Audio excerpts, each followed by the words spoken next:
जगन्नाथ जगन्नाथ जगन्नाथ रक्षमाम, महाबाहो महाबाहो महाबाहो पाहि माम।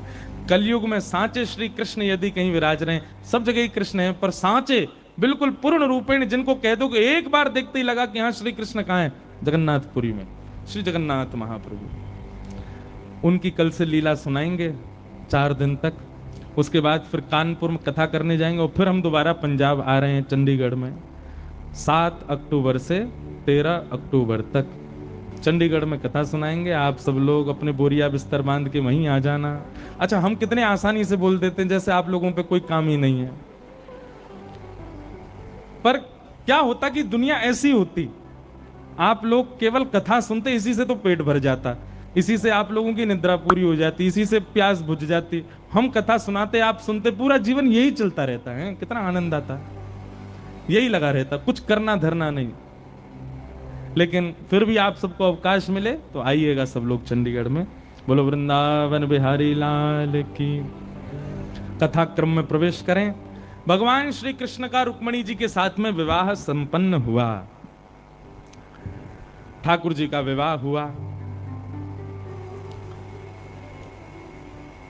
चला लक्ष्मी चलम प्राणम, चलम जीवत यौवनम, चला चलेति संसारे, धर्म एको ही निश्चल।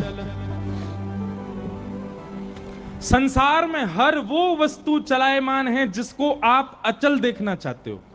शब्द पर ध्यान दीजिएगा। संसार में हर वो वस्तु चलायमान है जिसको आप और मैं और हम सब अचल देखना चाहते हैं। सबसे पहले अचल, चल और अचल तो समझते होंगे ना। हम किसको अचल देखना चाहते हैं? सबसे पहला लक्ष्मी। हमारी कमाई हो जाती है, हमारा बैंक बैलेंस बढ़ जाता है, तो हमारी इच्छा क्या होती है? चीजें भी आ जाएं और ये खर्च भी ना हो। हम सब चाहते हैं कि लक्ष्मी अचल हो। रिश्तेदार पैसा दे करके जाते हैं, बच्चे गुल्लक में धर लेते हैं, उसको जमा करते रहते हैं। लेकिन फिर भी लक्ष्मी का स्वरूप है, वो रुकेगी नहीं, वो चलेगी ही चलेगी, वो अचल नहीं है। चला लक्ष्मी, लक्ष्मी का स्वरूप है, वो चलायमान रहती है।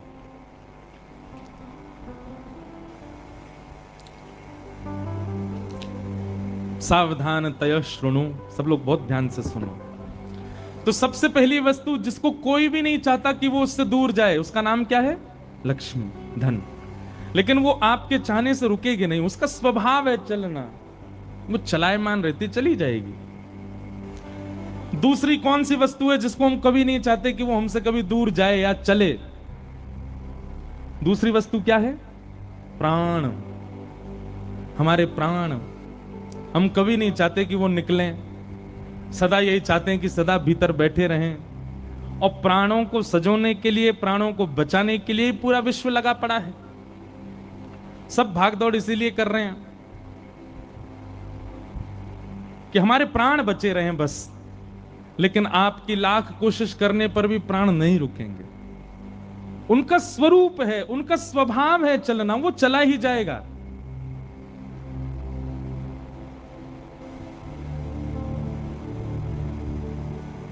कि दम दा भरोसा यार, उदम आवे नावे,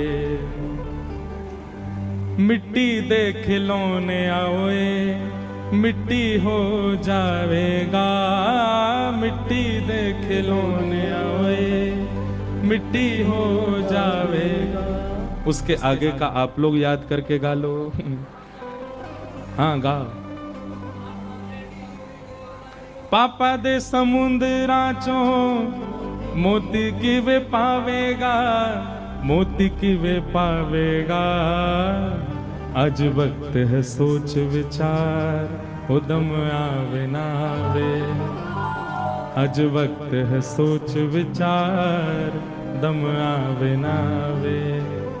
हो इस जीवन दे दिन चार, दम आवे नावे। कि दम दा भरोसा यार, दम आवे नावे। सबको पता है कि हमारा जीवन एक दिन चला ही जाना है। दुनिया जानती है कि जन्म हुआ है, मृत्यु के लिए ही हुआ है। लेकिन फिर भी सब प्रयास करते हैं कि ये बचा ही रहे, ये रुक जाए, कैसे भी निकले ना, कैसे भी जाए ना। पर ये भी अपनी अजब जिद पर है, अजब जिद पर है, रुकेगा ही नहीं, चला जाएगा। तो सबसे पहली वस्तु जिसको कोई भी नहीं चाहता कि वो उससे दूर जाए, वो जाती है, लक्ष्मी। दूसरी वस्तु जिसको कोई नहीं चाहता वो उससे दूर जाए, उसके प्राण, वो जाएंगे ही जाएंगे। और तीसरी वस्तु जिसको कोई नहीं चाहता कि वो उससे दूर जाए, बताओ क्या है? युवा अवस्था, हमारी युवा अवस्था। कोई नहीं चाहता कि मेरी युवा अवस्था दूर हो। सब लोग यही चाहते हैं कि हम सदा युवा बने रहें, कभी बुढ़ापा ना आवे। पर आंखों पे पड़ेगा जाला, नाक से बहेगा नाला, लाठी से पड़ेगा पाला, जरा जिंदगानी का। ये दिन तो सबके आने वाले भैया, यहां से कोई ना बचवे वारो। आज के 50 साल बाद जलंधर कथा करवे, हम छड़ी लेके ही आएंगे, और आप छड़ी लेके ही कथा सुनवे आओगे अपने नाती पोताने लेके। तो वृद्धावस्था तो आनी है, चाहे आप कितना भी प्रयास कर लीजिए। चला लक्ष्मी चलम प्राणम चलम जीवत यौवनम, और चला चलेति संसारे, संसार में हर वो वस्तु जिसको आप चाहते हो कि ये आपकी होके रहे, आपके पास रहे, चली जाएगी। इसलिए संसार में किसी भी वस्तु से इतना स्नेह मत करो। बंधुओं, संसार का नियम है, इतना लगाव मत करो, इतना स्नेह मत करो, किसी वस्तु के प्रति इतनी आसक्ति मत करो, क्योंकि जैसे ही आपकी आसक्ति बनती है, संसार का स्वभाव है छूटना, और जब वो छूटता है आप उदास हो जाते हो, निराश हो जाते हो। इसलिए संसार में किसी से अति लगाव मत करो, अति स्नेह मत करो। स्नेह करने वाले 5 लोग हैं बस। सबसे पहले ठाकुर जी, स्नेह उन्हीं को दो, अपना प्रेम उन्हीं को दो, अपना वक्त उन्हीं को दो, अपना सब कुछ उन्हीं को प्रदान कीजिए। दूसरे, ठाकुर जी की लीला, उस लीला से स्नेह करो। तीसरी वस्तु, ठाकुर जी का धाम। हम वो बात बता रहे हैं, उनका नाम बोल रहे हैं जो कभी दूर नहीं हो सकते आपसे। बाकी इनके अलावा जिससे भी स्नेह करोगे, जिससे भी प्रेम करोगे, जिससे भी प्रीत लगाओगे, छूटेगा, दूर होगा। ठाकुर जी दूर नहीं होंगे। लीला से स्नेह करो, लीला दूर नहीं होगी, बल्कि लीलाएं आपको दिखने लग जाएंगी। ऐसी ऐसी लीला जिनका आपने वर्णन नहीं सुना कथा में, वह भी आपके चिंतन में आने लग जाएंगी। कितने बालकों को मैं जानता हूं जो लीला दर्शन करते हैं, जिनको स्थिति का दर्शन होता है, ठाकुर जी की अद्भुत लीलाएं देख लेते हैं। तो सबसे पहले ठाकुर जी, दूसरे लीला, तीसरा धाम, ठाकुर जी का धाम। वृंदावन हो, बरसाना हो, नंदगांव हो, द्वारिका हो, जगन्नाथपुरी हो, बद्रीनाथ हो,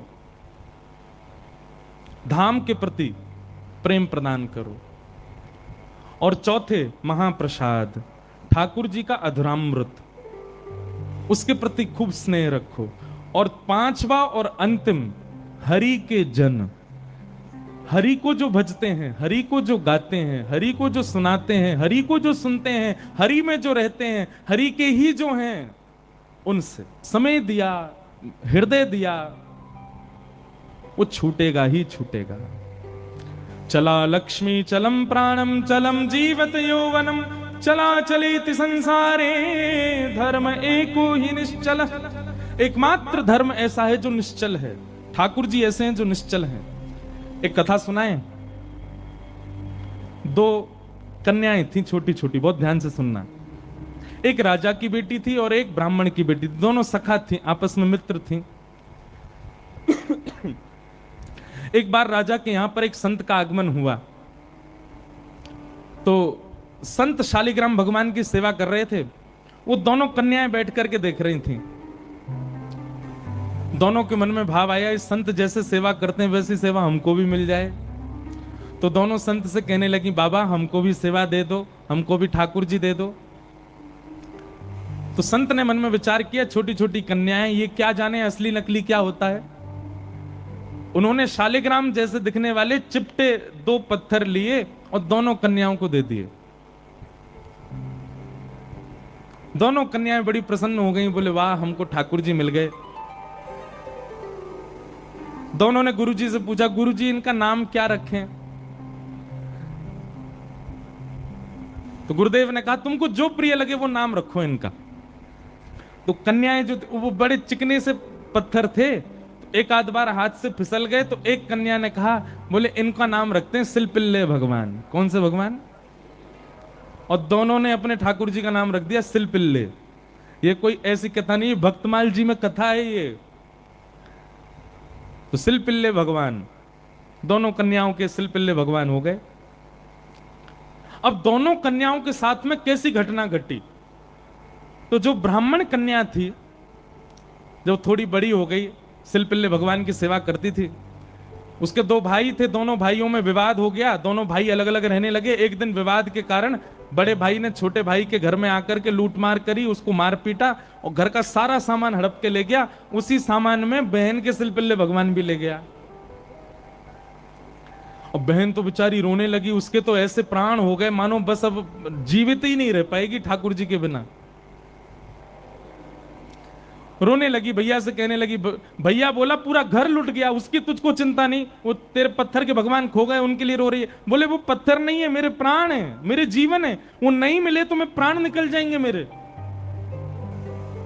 बोले जा, किसी और ने थोड़ी लूटा, बड़ा भाई है हमारा, जाके मांग ले, दे दे। तो बहन अपने बड़े भाई के घर गई और बड़े भाई से जाके कहा, भैया कुछ मत दो, सब रख लो अपने पास, पर मेरे सिलपिल्ले भगवान। अब सिलपिल्ले नाम सुनते ही सब हंसने लगे वहां पे।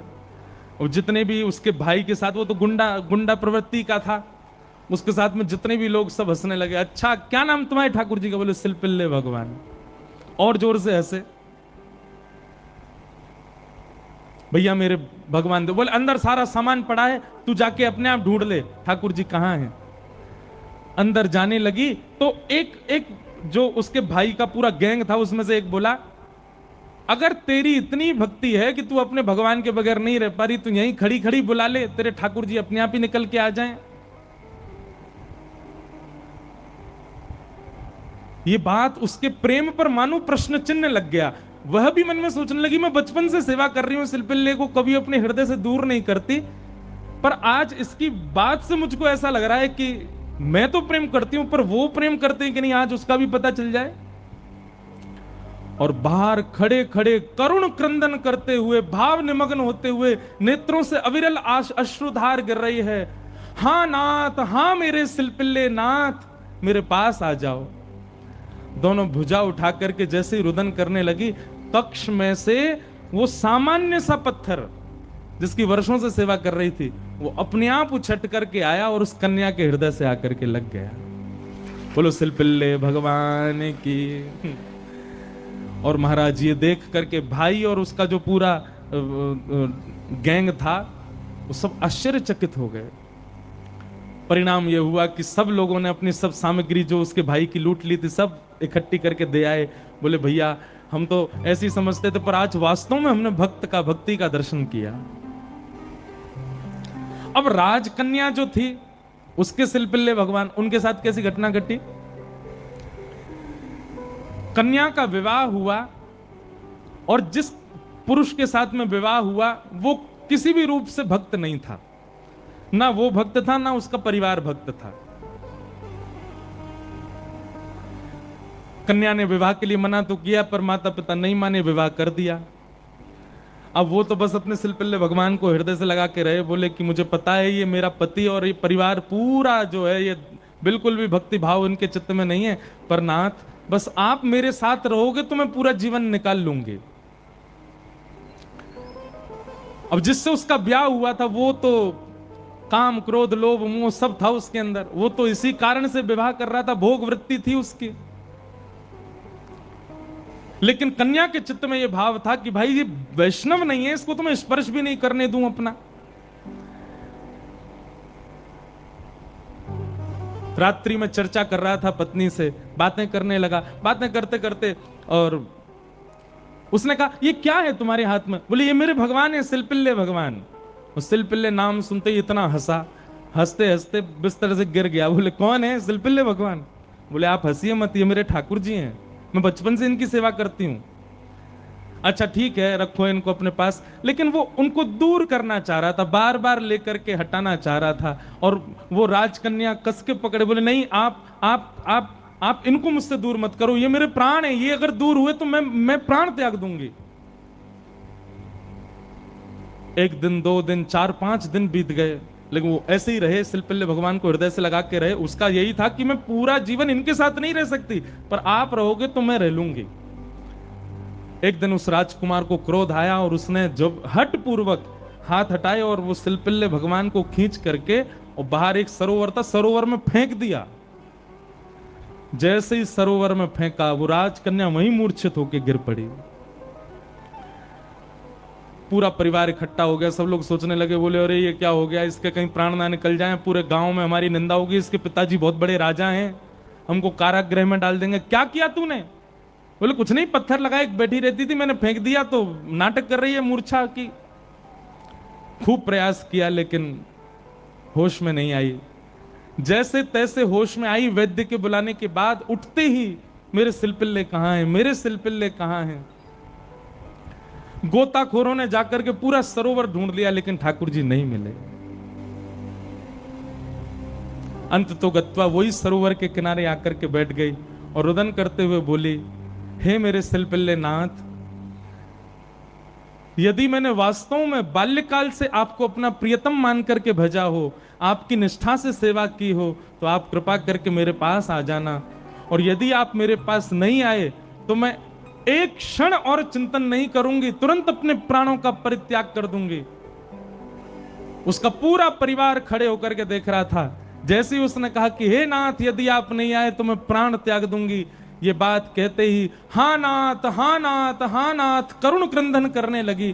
तुरंत सरोवर में से अपने आप सिलपिल्ले भगवान निकल करके आए और उसकी छाती से आकर के लग गए। और यह दृश्य देख करके परिवार पूरा जो था वो तो नतमस्तक हो गया और उस कन्या को वापस उसके घर ही छोड़ आए। बोले भैया ये इतनी ऊंची श्रेणी नहीं है हमारी कि हम इसके साथ रहें, हमसे अपराध बनेगा यदि हम इनको अपने पास रखेंगे, तो ये तो हमारी कोई गुरु स्वरूपा है। प्रीति, अरे सामान्य से पत्थर को उन्होंने भगवान मान लिया और ठाकुर जी उसमें भाव, जरूरी नहीं है कि धातु प्रधान होता है, जरूरी नहीं है कि कोई वस्तु विशेष। ये बात आप बहुत ध्यान से सुनिएगा। कई लोग भेद मानते हैं, अपने लड्डू गोपाल को सामान्य समझते हैं, वृंदावन बिहारी लाल को विशेष समझते हैं। उनको लगता है मंदिर में जो बिहारी जी बैठे हैं ये विशेष हैं, हमारे संग जो डलिया में डोल रहे हैं ये इतने विशेष नहीं है। क्यों? ये भेद दृष्टि मत रखो। वो बिहारी जी जितने श्रेष्ठ हैं उतने ही श्रेष्ठ आपके ठाकुर जी हैं। ये विश्वास प्रगाढ़ रखो अपने ठाकुर जी के प्रति, ये भाव प्रगाढ़ रखो। तो भैया संसार में हर वो वस्तु चली जाएगी आपसे दूर जिसको आप स्नेह भरी दृष्टि से देख लोगे। इसलिए स्नेह भरी दृष्टि से देखना है तो केवल ठाकुर जी को, उनकी लीला को, उनके धाम को, उनके प्रसाद को और उनके जनों को ही देखो। और या फिर जिससे स्नेह हो रहा हो, चाहे वो पुत्र हो, पुत्री हो, माता हो, पिता हो, मित्र हो, यार हो, कोई भी हो, उसको भगवत भक्त बनाओ। क्योंकि भगवत भक्त बनने के बाद उससे स्नेह हो तो भी वो स्थिर तो रहेगा। आप वैष्णव हैं और वो संसारी है, तो कोई भी संबंध क्यों ना हो स्थिर नहीं रहेगा, जाएगा। चला चलेति संसारे धर्म एको ही निश्चला। तो लक्ष्मी की बात हो रही है। लक्ष्मी ही रुक्मणी जी के रूप में आई और उनका विवाह भगवान श्री कृष्ण के साथ हुआ। आगे भागवत जी में सिमंतक उपाख्यान सुनाया गया। भगवान का दूसरा विवाह जामवंत की पुत्री जामवती के साथ में हुआ। जामवती के उपरांत भगवान का तीसरा विवाह सत्यभामा जी के साथ में हुआ और भगवान का चतुर्थ विवाह हमारी वृंदावन की रस रानी, हमारी वृंदावन की साक्षात रस स्वरूपा श्याम सुंदर श्री यमुना मैया के साथ में हुआ। बोलो यमुना मैया की जय। एक बात हमारी बहुत ध्यान से सुनो, हम वैसे तो कथा में बोलते ही हैं, वृंदावन जाते बंधुओं कुछ नियम है, उन नियमों का पालन किया करो। सबसे पहला, वृंदावन जाते ही सबसे पहले तो वहां के अपनी गाड़ी से उतर के सबसे पहले तो भूमि जहां से वृंदावन प्रारंभ होता है वहीं वृंदावन को प्रणाम किया करो। आज भी कई वृंदावन आने वाले वैष्णव हैं, वो पादुका नहीं पहनते अपने पैरों में, क्योंकि जिस रज पर ठाकुर जी निरावृत चरणों से भ्रमण किए, हम कैसे पहन लें? तो सबसे पहले आते ही वृंदावन की रज को प्रणाम करो। आपका मस्तिष्क सूना नहीं होना चाहिए वृंदावन में। और सुनिए, वृंदावन में आके वो छापे वाले मत लगवाया करो तिलक, स्वयं तिलक लगा करके निकला कीजिए अपने कक्ष से।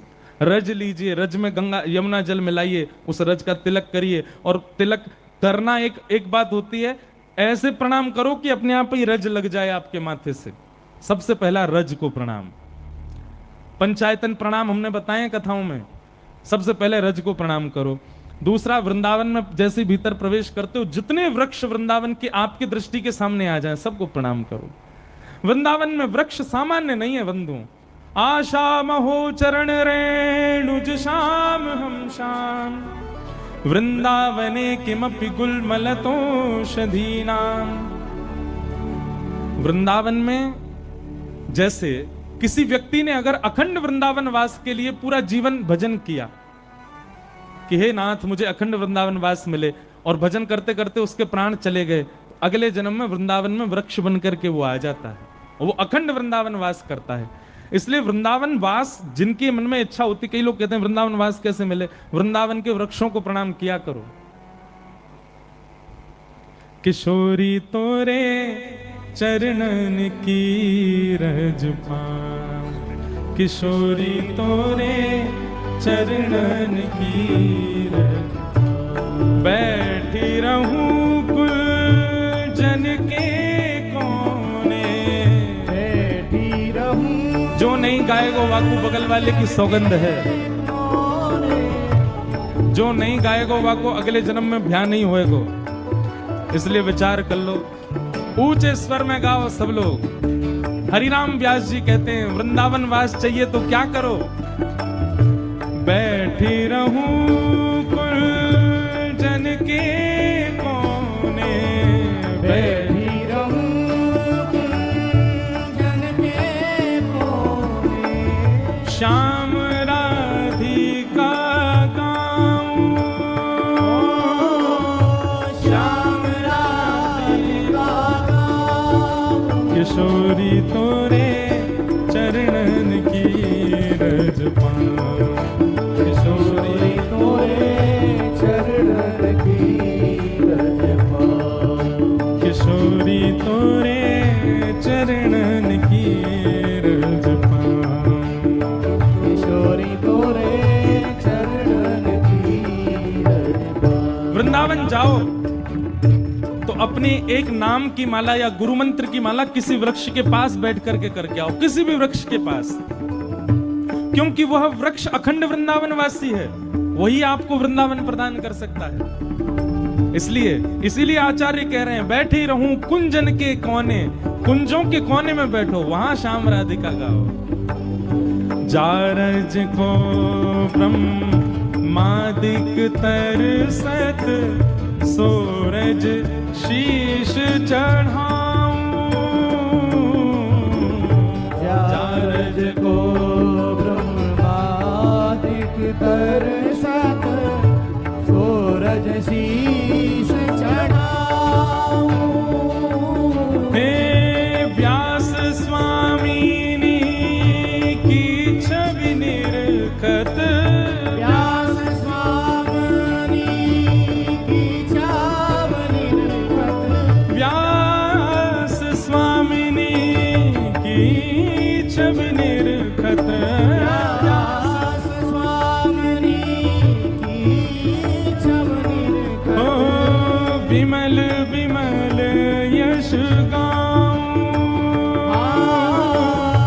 विमल विमल यश गाऊं, किशोरी तोरे चरणन की रज पाऊं, किशोरी तोरे चरणन की रज पाऊं। हे श्री राधे तेरे चरणन की रज पाऊं, श्री राधे तेरे चरणन की रज। मुझे दुनिया से नहीं लेना देना,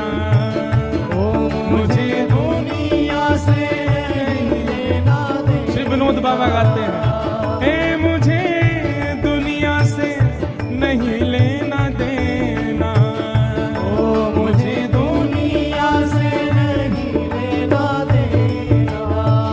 ओ ये जगत है एक सपना,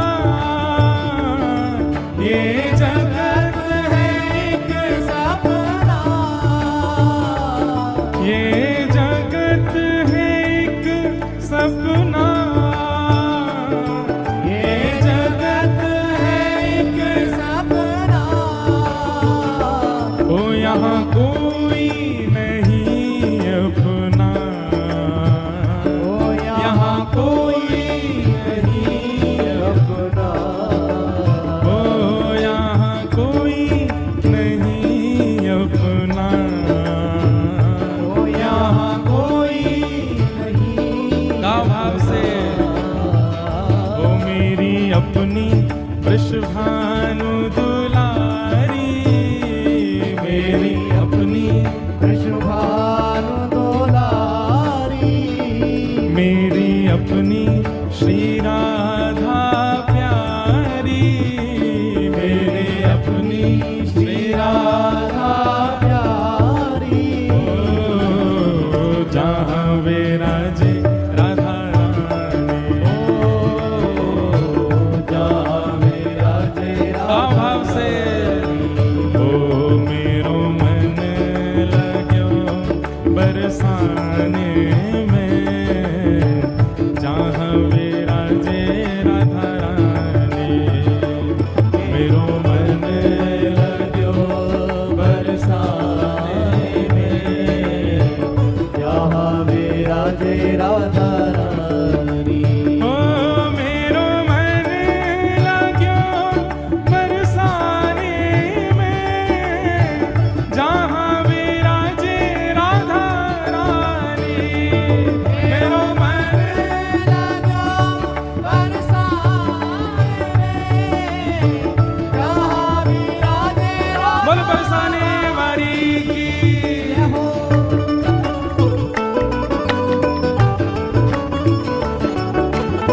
बोल वृषभानु दुलारी की, वृषभानु के जमाई की।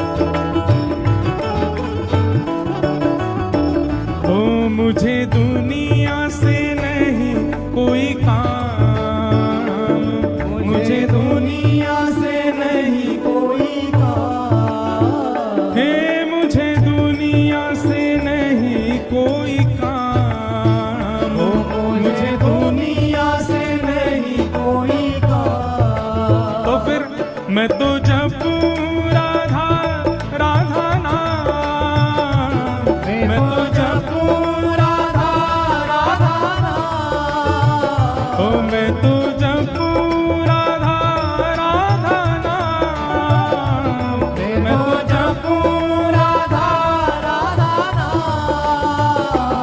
दर्शन करूं शुभ शाम, दर्शन करूं शुभ शाम। ओ मेरे मन में विराजे श्याम दीवानी, मेरे मन में विराजे श्याम दीवानी, मेरे मन में विराजे श्याम दीवानी, मेरे मन में विराजे श्याम दीवानी। जय हो।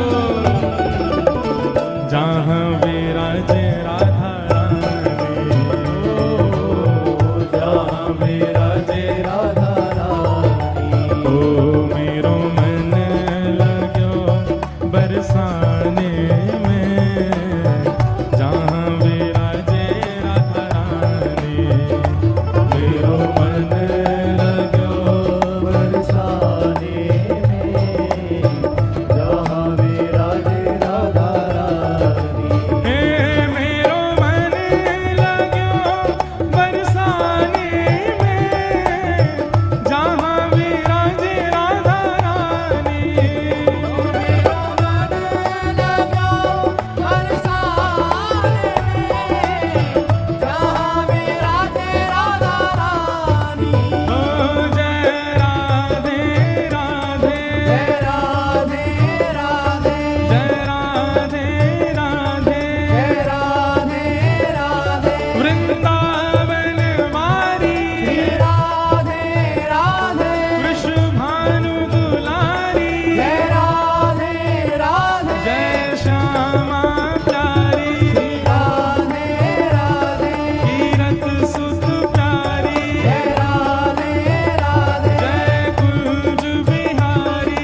है मुझे दुनिया से नहीं कोई काम, मुझे दुनिया से नहीं कोई काम, मैं तो रटूं राधा राधा नाम, मैं तो रटूं राधा राधा नाम, दर्शन करूं शुभ शाम, दर्शन करूं शुभ शाम। हे मेरे मन में विराजे श्याम दीवानी, मेरे मन में विराजे श्याम दीवानी, जहाँ विराजे राधा रानी, जहाँ विराजे ओ मेरो मन लाग्यो बरसाने में, जहाँ विराजे राधा रानी।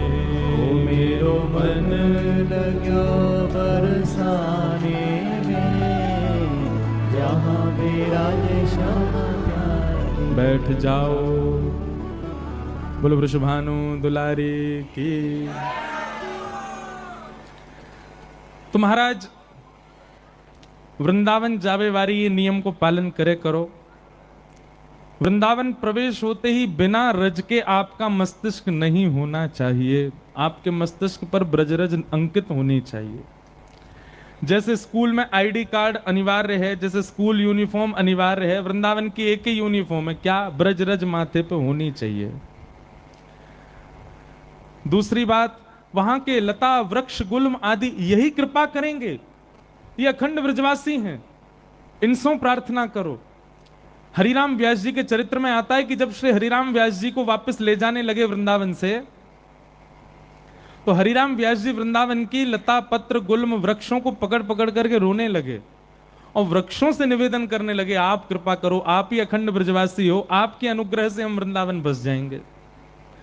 और फिर एक वृक्ष से लिपटे लिपटे ही हरिराम व्यास जी को थोड़ी चेतना आई, मानो वृक्ष ने ही संकेत किया कि अरे बिहारी जी को, राधा वल्लभ जी की प्रसादी बट रही है, जाके जल्दी पाओ। हरिराम व्यास जी को लगा कि अब मैं वृंदावन से तो जाने वाला ही हूं, कहीं मेरे प्राण निकलने वाले होंगे, उससे पहले मैं प्रसाद तो पालूं। दौड़ करके गए तो प्रसादी बट गई थी, सब में वितरित हो चुकी थी। अंतिम प्रसादी का भाग मेहतरानी को दिया गया, झाड़ू लगाने वाली को। हरिराम व्यास जी जैसे पहुंचे तो प्रसादी तो बट गई। हरिराम व्यास जी बोले अब मैं कहां पाऊं? तो एक मेहतरानी बैठी थी झाड़ू लगावे वाली, वाकी हाथ में रोटी, वापे ऊपर कड़ी पकौड़ी धरी। हरिराम व्यास जी गए, वाके आगे हाथ फैला लियो, बोले ला नेक्स्ट से प्रसाद मुझे दे दे। मेहतरानी बोली अरे मैं तो एक मेहतरानी हूं, मैं तो झाड़ू लगावे वाली हूं, मेरे हाथ को प्रसाद पाओगे महाराज? आपको धर्म नष्ट हो जाएगा। हरिराम व्यास जी बोले जब प्रसाद हमारे पास आवे से पहले ये विचार ना करे कि कौन ब्राह्मण, कौन क्षत्रिय, कौन वैश्य, कौन शूद्र, कौन हरिराम व्यास, कौन मेहतरानी, तो फिर तू इतना विचार क्यों कर रही है? जब प्रसाद ने तेरे पास आवे में कोई बैर भाव नहीं रखो, तेरे पास तुरंत आ गए हो, वाह प्रसाद को मोह देवे में तू इतना बैर क्यों कर रही है? अरे चल जल्दी दे। और हरिराम व्यास जी ने उस मेहतरानी की प्रसाद को जैसे ही पाया,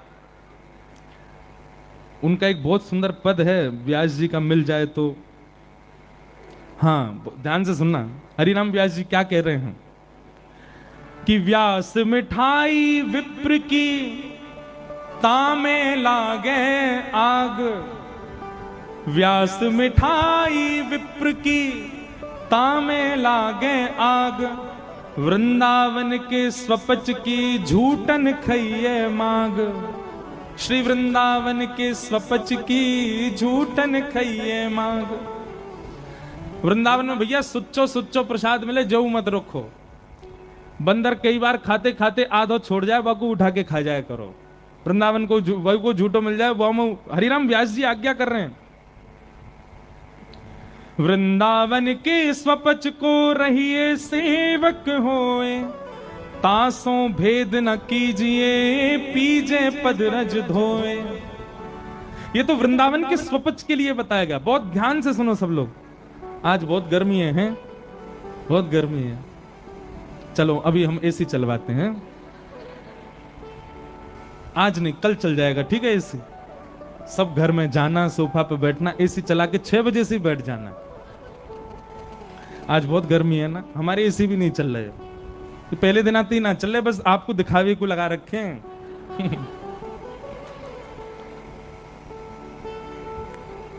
भैया वृंदावन की महिमा सुन लो।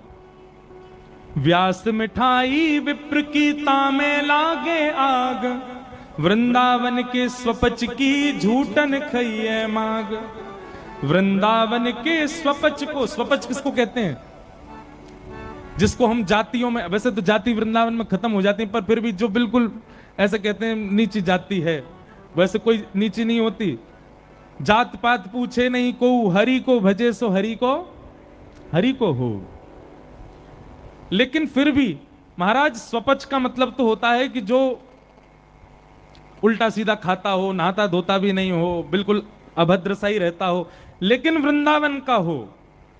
वृंदावन के स्वपच को रहिए सेवक होए, तासों भेद न कीजिए, पीजे पद रज धोए। महाराज वृंदावन के स्वपच की भी चरण रज धो करके पी लीजिए। क्यों? क्योंकि वृंदावन को है। व्यास कुलीनन कोटि मिली, पंडित लाख 25, स्वपच भक्त की पनही, तुलीन तिनके शीश। व्यास सपच बहु तर गए, एक नाम लवलीन, चढ़े नाव अभिमान की, बूढ़े बहुत कुलीन। अगर किसी को वृंदावन से बहुत प्रीति है ना, तो हमारी एक व्यासपीठ की आज्ञा मानिए। अब की बार वृंदावन जाइएगा तो व्यास वाणी लेकर के आइएगा। क्या लेके आना है? व्यास वाणी। जहां हरिराम व्यास जी के द्वारा कहे गए पद उसमें अंकित हैं। अच्छा, एक बात हम पहले ही बता दें, हरिराम व्यास जी के कई सारे पद ऐसे हैं, उनको पढ़ोगे तो आपको मन में जो है घबराहट हो सकती है। लेकिन वृंदावन की रीति यदि समझनी हो तो अब की बार वृंदावन जाइए और व्यास वाणी लेकर के आइए। अति सुंदर पद हैं व्यास जी के।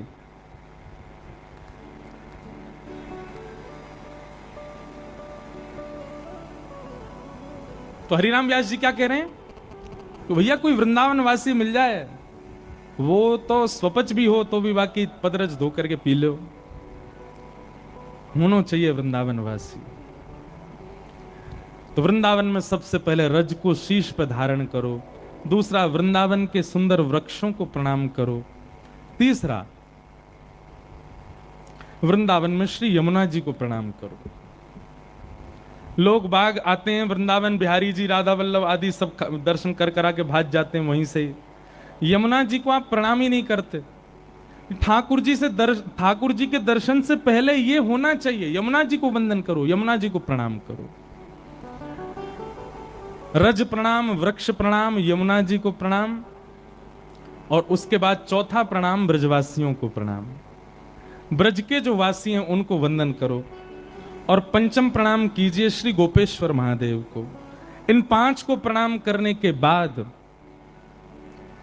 तब जाइए जहां आपकी ठौर है, जहां आपके गुरुदेव हैं, जहां आपको मन लगो भयो है। इन 5 को प्रणाम करके आप जाएंगे तो ही आपकी वृंदावन रीति, वृंदावन दर्शन पूर्ण होगा। तो भगवान का चतुर्थ विवाह किनसे हुआ? श्री यमुना जी के साथ में हुआ। श्याम सुंदर श्री यमुने मैया की जय। तत्पश्चात भगवान के 8 प्रमुख विवाहों के बारे में बताया गया।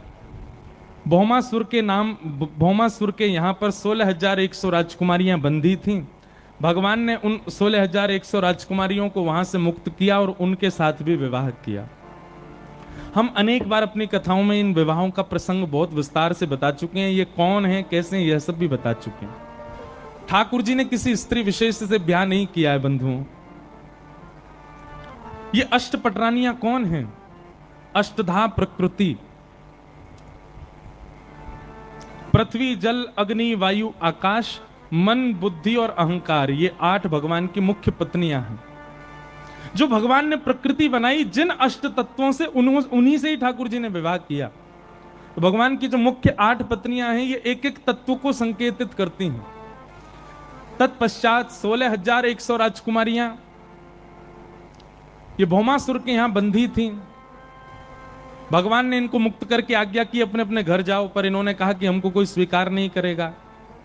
तब भगवान ने इनसे विवाह किया। ये 16,100 वेद के मंत्र हैं, उन मंत्रों ने ही मूर्त रूप धारण करके ठाकुर जी से विवाह किया। 16,108 भगवान के विवाह हुए। वैसे तो बंधुओं ये पूरा विश्व ही भगवान की विवाहित कन्या है। हम सबका विवाह ठाकुर जी से हुआ है, ठाकुर जी ही परम पुरुष हैं। आगे भगवान भागवत जी में राजा नृण की कथा आती है। नारद जी भगवान की ग्रहचर्या देखने गए, उन सब का प्रसंग सुनाया गया, भगवान की नित्यचर्या बताई गई। राजसूय यज्ञ में भगवान 20,000 राजकुमारों को लेकर के पहुंचे पांडवों के यहाँ, ये सब कथा बताई गई। जरासंध के यहाँ भगवान अर्जुन और भीम के साथ में गए, जरासंध का उद्धार किया। सब कथाएं बहुत विस्तार से हैं। तत्पश्चात ब्रज द्वारिका मिलन के प्रसंग सुनाए गए।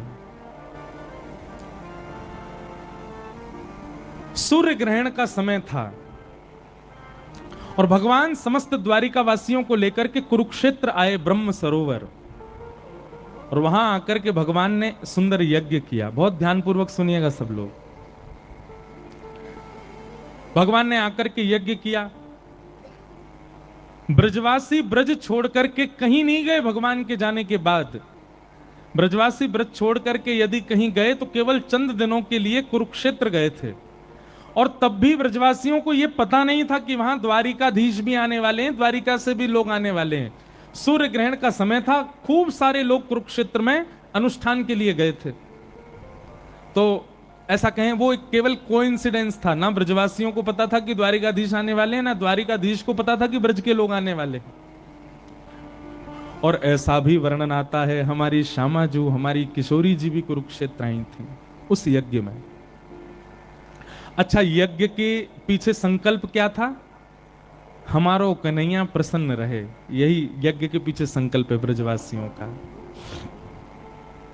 जब कुरुक्षेत्र में आ गए, सबने अपने शिविर लगा लिए, सब वहां रहने, तब उड़ते उड़ते खबर आई और ब्रजवासियों को पता चला हमारो कन्हैया द्वारिकाधीश भी यहाँ आयो भयो है, समस्त द्वारिकावासी इनके संग आयो है। वहां ठाकुर जी को पता चला कि सब ब्रजवासी, नंदरानी, यशोदा मैया, सब आदि सब आए हुए हैं।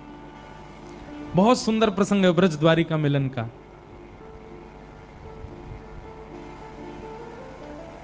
जैसे ही ब्रजवासियों को पता चला कि हमारो कन्हैया आयो है, नंद बाबा, यशोदा मैया, सब ब्रजवासी सब रोने लगे। बोले बाबा जल्दी चलो ना, कन्हैया से मिलके हमें दूर से देखे आएंगे। अब तो हमको पता चल गया कि राजा धीराज महाराज बन गए हो, लेकिन हमको कहीं दूर से ही दिख जाएगा, वहीं से देख के वाकु निहार के आ जाएंगे हम तो।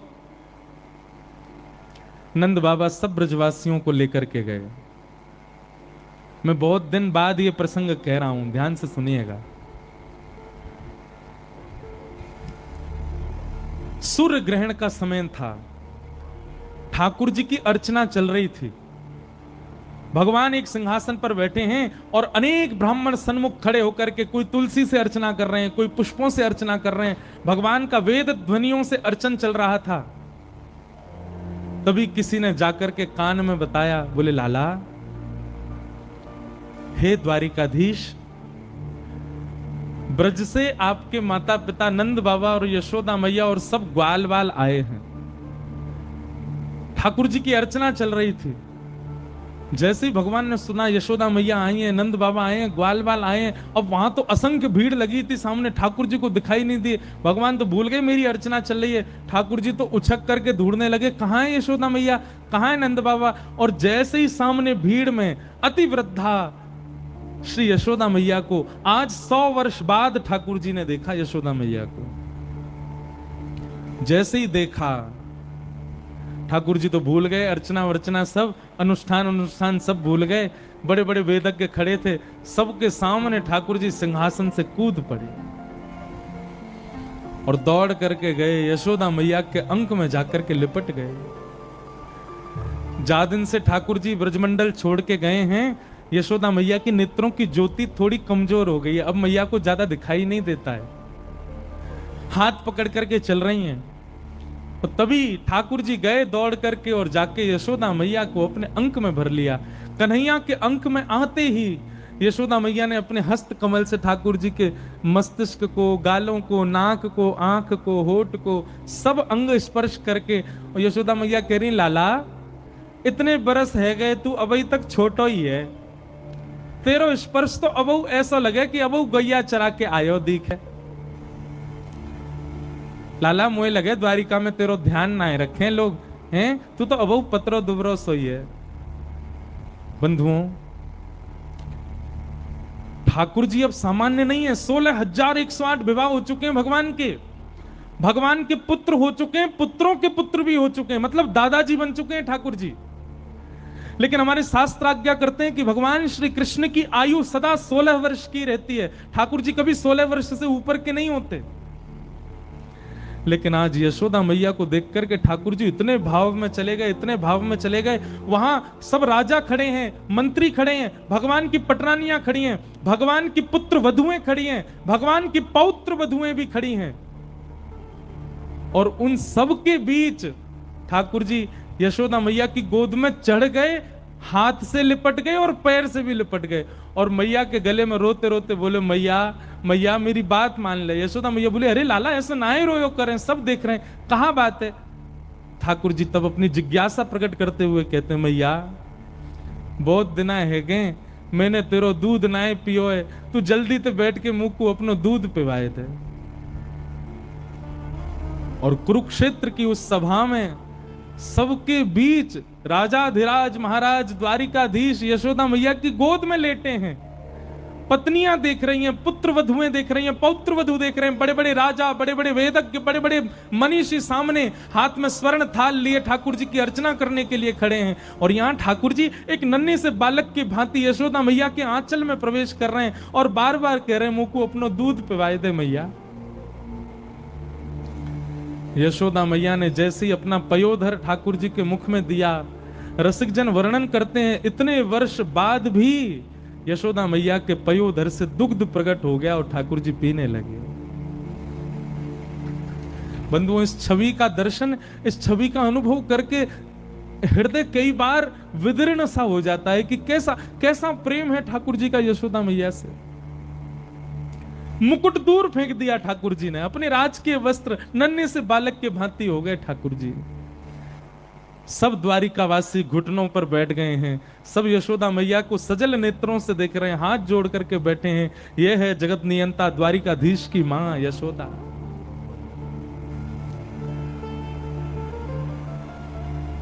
किसी ने जाकर के भीतर खबर दे दी देवकी मैया को कि मैया ब्रजमंडल से यशोदा मैया आई हैं। देवकी मैया दौड़ी दौड़ी आई और मैया दूर से कहते अरे बहन तुम आई हो। सब राजा महाराजा खड़े हो गए, द्वारिकाधीश की मैया देवकी मैया आई हैं। यशोदा मैया को जैसी पता चली कि देवकी मैया आई हैं, ठाकुर जी को ऐसी गोद से उठा के बगल में किया और साष्टांग दंडवत कर रही हैं देवकी मैया को। देवकी मैया सामने से साष्टांग दंडवत करके यशोदा मैया को उठा रही हैं, हृदय से लगा रही हो मैया आप ये कहा कर रही हो, आप मेरे चरणन में प्रणाम काहे को कर रही हो।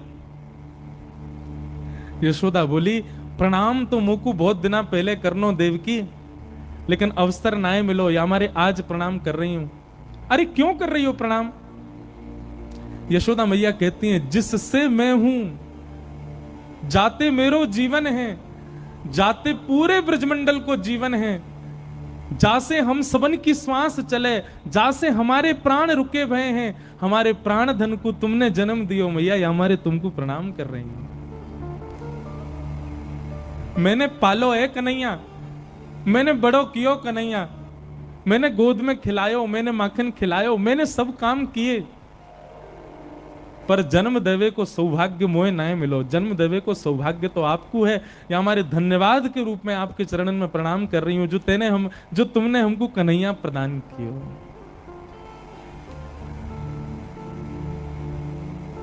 एक अलग ही वातावरण हो चुका है, अनुष्ठान आदि सब रह गए, सब बस प्रेमाश्रुओं में डूबे हुए हैं।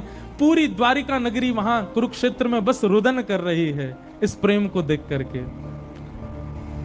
ठाकुर जी नन्हे से बालक के भांति दूर बैठे हैं कोई ने जाकर के कान में हल्के से कह दी, बोले लाला तो को पता है श्री जी भी आई हैं।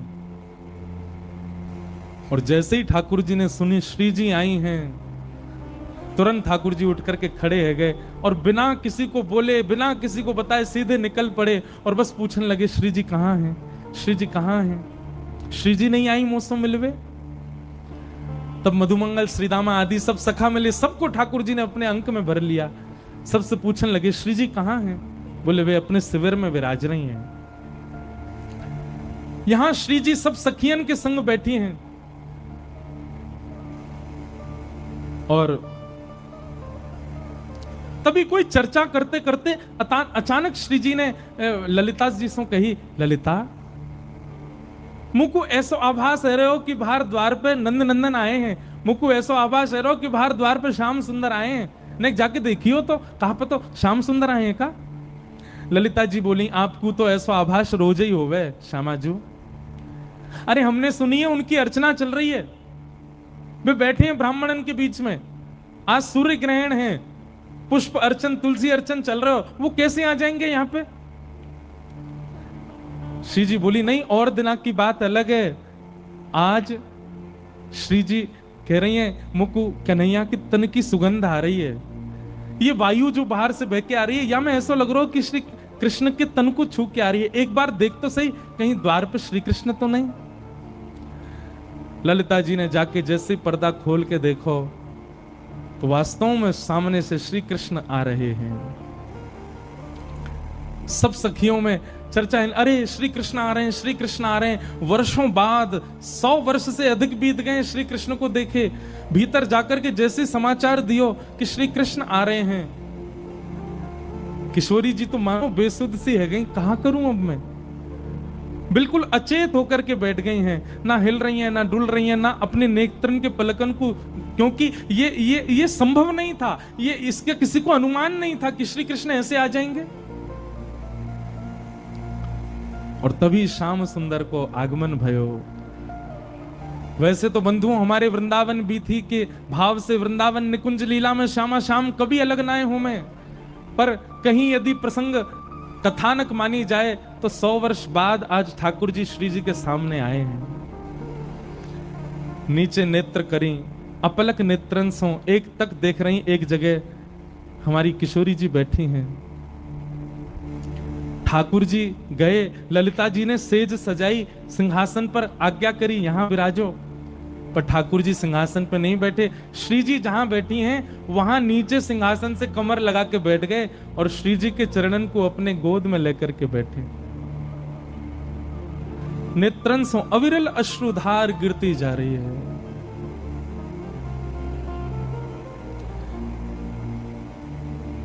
राधे राधे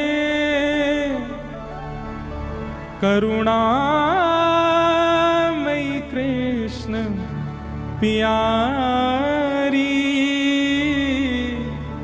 मेरी सुधली जो श्री वृषभानु दुलारी, मेरी सुधली जो श्री वृषभानु दुलारी। ये स्तुति स्वयं ठाकुर जी गाते हैं, आज भी बरसाने में रोज गाई जाती है किशोरी जी के आगे, पर इस स्तुति के मूल गायक पता कौन है? स्वयं ठाकुर जी हैं। हे मनोहारिणी रासेश्वरी रस रूपा, हे मनोहारिणी रासेश्वरी रस रूपा, हे मनोहारिणी रासेश्वरी रस रूपा, हे मनोहारिणी रासेश्वरी रस रूपा। ब्रज ब्रज विलासनी ब्रज वासिनी ब्रज की भूपा, ब्रज विलासनी ब्रज वासिन ब्रज की भूपा। ललितादिक सहचरी सर्वज्ञ स्वरूपा ललिता सहचरी सर्वज्ञ स्वरूपा मेरी सुदली जो श्री वृषभानु दुलारी मेरी सुदली जो श्री वृषभानु। ठाकुर जी किशोरी जी के चरणन को गोद में लेके बैठे। किशोरी जी अब भी बिल्कुल अचेत हैं, उनको पता नहीं चल रही है ये है का रहे हो है। और ठाकुर जी किशोरी जी के चरणन को लेकर के बार बार अपने शीश से नवा रहे हैं, अपने नेत्रन के जल से किशोरी जी के श्री चरणन में अश्रुबिंद बिंदन से मानो उनके चरण धो रहे हैं। अचानक श्री जी को ललिता जी ने इशारा किया, बोले श्री जी श्याम सुंदर चरणन में बैठे हैं। श्री जी को होश आयो, तुरंत उठ करके आपने ठाकुर जी को उठायो और उठा करके सेज पे बिठायो और कही, अरे ललिते, अरे विशाखा, आज बहुत दिनान में हमारे प्राण वापस आए हैं, चलो इनको ब्रज को श्रृंगार तो करें। बड़ो द्वारिका को श्रृंगार कर लियो ने पुनः इनको नंद नंदन तो बनावे। और श्री जी ने अपनी श्रृंगार पेटिका खोली है और श्रृंगार पेटिका से लेकर के सुंदर सुंदर श्रृंगार निकाल करके ठाकुर जी को वनमाली, वृंदावन वनमाली भेष बना रहे हैं। आहा, द्वारिकाधीश तो राजकीय श्रृंगार में रहते हैं ना, पर किशोरी जी आज ठाकुर जी को सुंदर सिर पर पाग पहनाइए, पाग पहना करके सुंदर मोतीन की लड़ धारण कराइए, सुंदर राजकीय वस्त्र उतार करके सामान्य सी धोती धारण कराइए, कमर में कारी कमरी बांधिए, गले में वैजंती माला पहना दिए, हार श्रृंगार के, गुलाब के, कमल के और भांति भांति के सुंदर सुगंधित पुष्प गले में धारण कराए हैं। केसर चंदन घिस करके श्री विशाखा जी लेकर के आई हैं। किशोरी जी ने अपनी उंगली से ही पत्रावली को श्रृंगार श्री ठाकुर जी को किया है। और श्रृंगार करवे के बाद में अब जैसे ही काजर लगावे की बारी आई, श्री ठाकुर जी के लिए कोई नवीन काजर नहीं, अपने नेत्रन कोई काजर निकाल करके श्री ठाकुर जी के नेत्रन में पधरा रहे हैं। और संपूर्ण श्रृंगार करवे के बाद श्री जी ने जैसे ठाकुर जी को आलिंगन कियो, अपने ही तन के इत्र से ठाकुर जी को सुगंधित कर दियो। और सब सखियन से बोली, आज बहुत दिनान में श्याम सुंदर आए, रास बिहार तो होना चाहिए। और सब सखियन के मध्य में श्री ठाकुर जी और किशोरी जी पुनः रास बिहार कर रहे हैं। द्वारिकाधीश के संग में श्री जी को रास बिहार रहे हो। आहा, हो बन नाचे नटनी को वाली, नंद को किशोर, राधे जगत नचायो तेरी, बोह की मरोड़, राधे जगत नचायो तेरी, बोह की मरोड़ रे। बन नाचे नटनी को वाली, नंद को किशोर, बन नाचे नटनी को वाली, नंद को किशोर। और इस प्रकार श्री जी और ठाकुर जी का महाराज अनेक दिनों तक रास बिहार चलता रहा। वाके बाद श्री जी ने ही रास को विश्राम किया और विश्राम करके ठाकुर जी को आज्ञा दी, अब आप वापस जाओ। श्याम सुंदर बोले, अब नहीं जा पाऊंगा। बोले नहीं, वहां रुक्मणी आदि सब आपकी प्रतीक्षा कर रही हैं, अब जाओ। ठाकुर जी वापस आए। ठाकुर जी जैसे ही लौट करके आए, ठाकुर जी को श्रृंगार, आज तक रुक्मणी ने ऐसा रूप नहीं देखा ठाकुर जी का। आज त्रिभंग ललित श्याम सुंदर अद्भुत ही दिख रहे हैं। आज अलग ही नेत्रन की काली मां है, आज अलग ही पत्रावली को श्रृंगार है। ऐसी पाग कभी नहीं देखी, ऐसी चाल कभी नहीं देखी, ऐसी धोती कभी नहीं देखी, ऐसे गले के सुंदर हार नहीं देखे, ऐसे बाजूबंद नहीं देखे। आज ठाकुर जी द्वारिकाधीश की तरह नहीं चल रहे हैं, वृंदावन चंद की तरह चलते हुए आ रहे हैं। ललित गति विलास वल गुहास, प्रणय निरीक्षण कल्पितो रुमान।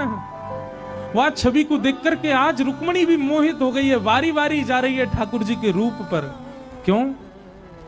क्योंकि आज को श्रृंगार श्री जी ने किया है। श्री जी ही मानो ठाकुर जी के रूप में पधारी।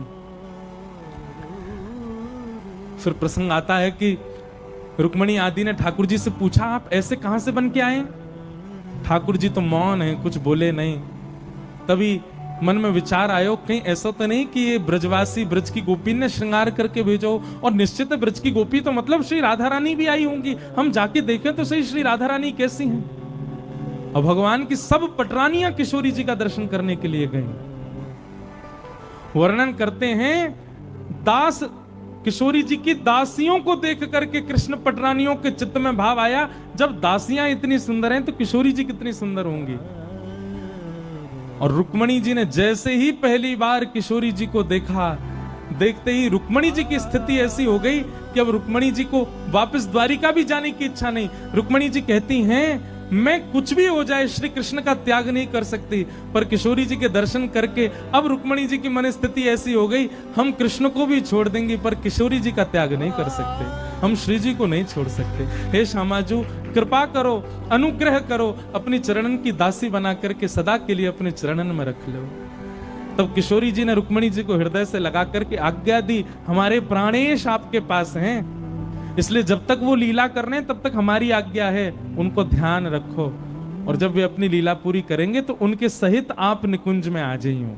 इसीलिए भागवत जी में वर्णन है कि ठाकुर जी ने लीला पूरी करते समय अर्जुन को आज्ञा की, हमारी अष्ट पत्नियों को लेकर के वृंदावन चले जाओ, किशोरी जी की शरण में पहुंच जाओ, क्योंकि उनकी इच्छा है कि उनको किशोरी जी की शरण में जाना है। तब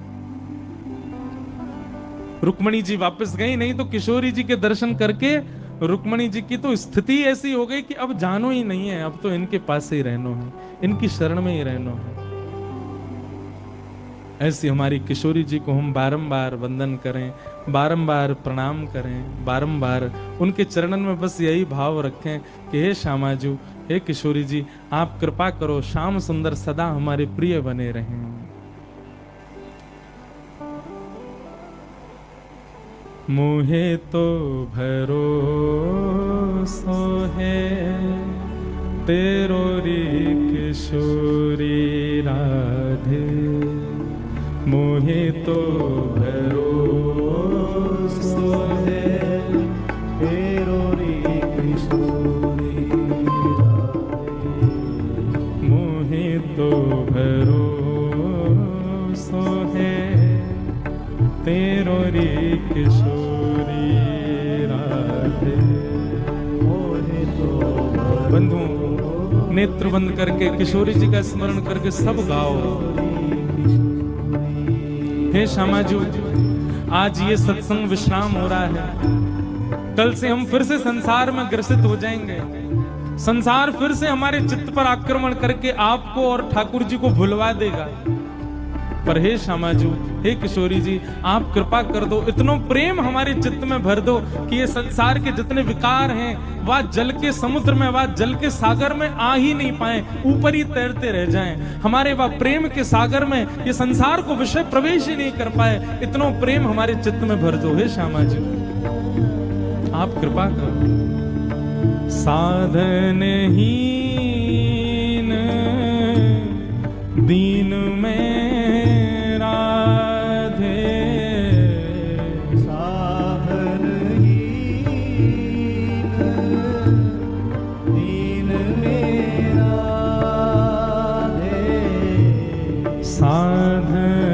साधनहीन दीन में राधे, सब लोग गाओ। दीन में राधे, तुम करुणामयी प्रेम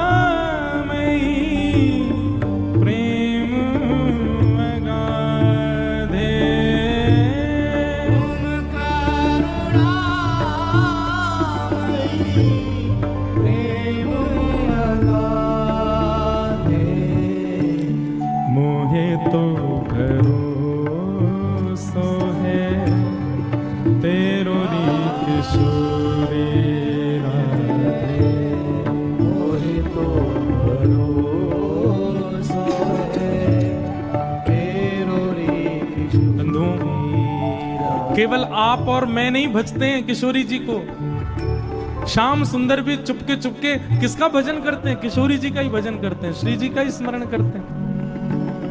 निकुंज की लीला में आता है कि एक बार किशोरी जी ठाकुर जी की वंशी लेकर के बैठ गई। ठाकुर जी बोले जी कहा कर रही हो? बोले आज वंशी मैं बजाऊंगी। ठाकुर जी बोले ऐसा मत करो। बोले क्यों? जे बजेगी ना आप सो। किशोरी जी बोली अच्छा हम सो ना बजेगी? बोले नहीं बजेगी श्री जी, मैं आपसे निवेदन कर रहा हूं वंशी मत रखो, या को मोए दे दो, ये मोसो ही बजेगी, आप बजाए नहीं पाओगी।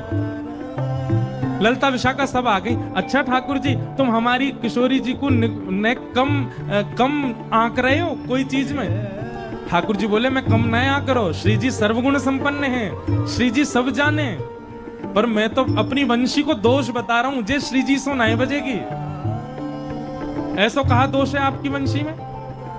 ठाकुर जी बोले अब मैं कहां बताऊं, आप एक काम करो बजा के देख लो, बज जाए तो। श्री जी ने अपने अधर पर जैसे ही वेणु धारण करी, अपने कोमल छिद्रों से उसके छिद्र आच्छादित करके जैसे ही श्री जी ने प्राण पिरोए, वंशी नहीं बजी। साक्षात गंधर्व प्रकट हो गए, सरस्वती प्रकट हो गई, संगीत की सारे राग रागनियां प्रकट हो गए और सब उस वंशी को टोकने लगे, अरे साक्षात किशोरी जी प्राण पिरो रही है, तू बजती क्यों नहीं है? वंशी सबके आगे हाथ जोड़ रही है, क्षमा करो मैं नहीं बज पाऊंगी। क्यों नहीं बजेगी? बोल उत्तर कृष्ण देंगे, उत्तर श्याम सुंदर देंगे। सबने पूछी ये वंशी बज क्यों नहीं रही है? किशोरी जी बजा रही है तो। ठाकुर जी ने वंशी हाथ में लेकर के कही, हे किशोरी जी आप अपने अधर पर वंशी धारण करते समय कौन को चिंतन करके बजा रही? किशोरी जी बोली ये पूछे वाली बात है, मैं तो कोई भी वाद्य बजाऊं तो आपको चिंतन करके बजाऊं। ठाकुर जी बोले यही तो गलती है गई, मेरी वंशी जो है ना ये आपकी अखंड भक्त है। अखंड भक्त को मतलब, अनन्य भक्त को मतलब, आपके अलावा यदि वंशी से कोई और को स्मरण किया जाएगा तो मतलब अपने इष्ट के अलावा अन्य और किसी को स्मरण ना करनो, यही को कहे मैं अनन्य भक्ति। और मेरी वंशी की अनन्यता आपके चरणन में है। आपको स्मरण करके जब यह वंशी को धारण किया जाए तभी ये बजे, और आप या को धारण करके मेरो स्मरण कर रहे हो। मेरो स्मरण करोगी तो मेरी वंशी की अनन्यता नष्ट हो जाएगी, और अनन्यता नष्ट होगी तो वो बजेगी कैसे?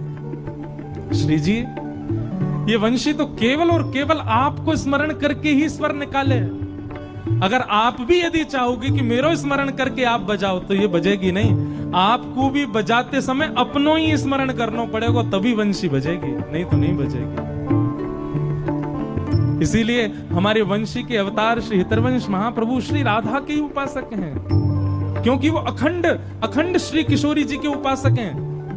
भक्तमाल जी में नाभा जी कहते हैं पहले राधा पाछे कृष्ण, और ये अखंडता, ये अनन्यता उनके चित्त में कोई और नहीं, ठाकुर जी नहीं भरी है। ऐसी हमारी श्यामा जी। इसीलिए मैं गाया करता हूं, हमें भरोसा ठाकुर जी का नहीं है, हमें भरोसा श्यामा जी आपका है। मोहे तो भरोसो है तेरो रे किशोरी राधे, मोहे तो भरोसो है तेरो रे। एक अभिलाषा है हमारी, इतने भजन करने का, इतनी कथा करने का, इतनी कथा सुनने का, तिलक लगाने का एक ही फल चाहिए हमको, क्या? मुक्ति भुक्ति ना मांगत केवल, मुक्ति भुक्ति ना मांगत केवल, मुक्ति भुक्ति ना मांगत केवल, मुक्ति भुक्ति ना मांगत केवल एक वरदान चाहिए, क्या?